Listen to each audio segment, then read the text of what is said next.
মাসের মধ্যে যদি আপনার এই ব্যাককল ছেলে সুন্দর স্মার্ট না হইতে পারে, আমি নিজেই তাকে ডিভোর্স দিয়ে দিই। ও মাই গড, আমি কাকে দেখছি? তুমি তো অনেক স্মার্ট, অনেক সুন্দর হয়ে গেছো। স্যার, আপনি নিশ্চয় থানা থেকে এসেছেন।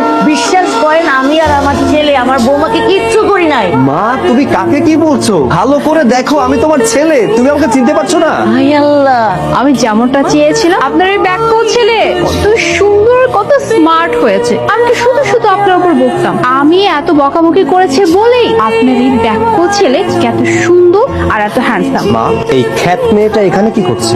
হায় আল্লাহ, তুমি কাকে কি বলতেছো? খ্যাত কাকে বলতেছো? এখানে তো শুধু আমি আছি, আমি ছাড়া তো আর কেউ নাই। তুমি কি আমাকে চিনতে পারতেছো না? তোমার এই পরিবর্তনের সাথে সাথে কি তোমার এই স্মৃতিশক্তিও কি চলে গেছে নাকি? একটু ভালো করে দেখো আমাকে, আমি তোমার বউ মিতু। একটু ভালো করে দেখলে চিনতে পারবে। তাহলে তো তোমাকে ভুল করে বিয়ে করে ফেলেছিলাম। তোমার সাথে তো সংসার করতে পারবো না, কারণ তুমি একটা খ্যাত। আর খ্যাত মেয়ের সাথে আমি কোনোভাবেই সংসার করতে পারবো না। তুমি কোথায় আর আমি কোথায়, তোমার সাথে কি আমার যায়? তোমাকে খুব দ্রুত ডিভোর্স দিই, হট ড্যাশিং একটা মেয়েকে বিয়ে করবে।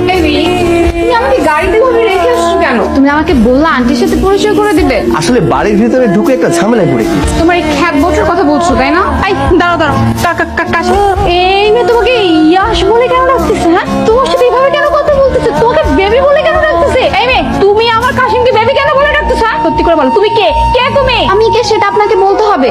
আপনি এখান থেকে সরুন প্লিজ। হ্যালো আন্টি, কেমন আছেন? আমি আর ইয়াশ দুজনকে খুব পছন্দ করি। আমরা বিয়ে করতে চাচ্ছি। ইয়াশের এই খ্যাত বউটার জন্য না আমাদের বিয়েটা হচ্ছে না। পারলে আপনি একটু ডিভোর্সের ব্যবস্থা করে আমাদের বিয়ের ব্যবস্থাটা করে দিন না। আল্লাহ, এত সুন্দর একটা মিষ্টি মেয়ে আমার ছেলেকে পছন্দ করে। আম্মা, আপনিও কি আপনার ছেলের মতো এই মেয়েটাকে পছন্দ করতেছেন?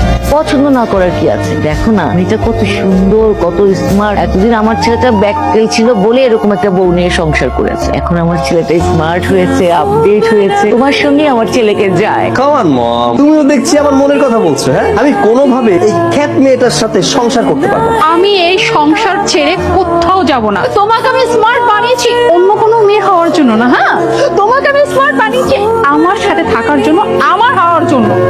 তুমি যেখানে ঘুরতে যেতে চাও, হানিমুনে যেতে চাও, আমি তোমাকে সেখানে নিয়ে যাবো।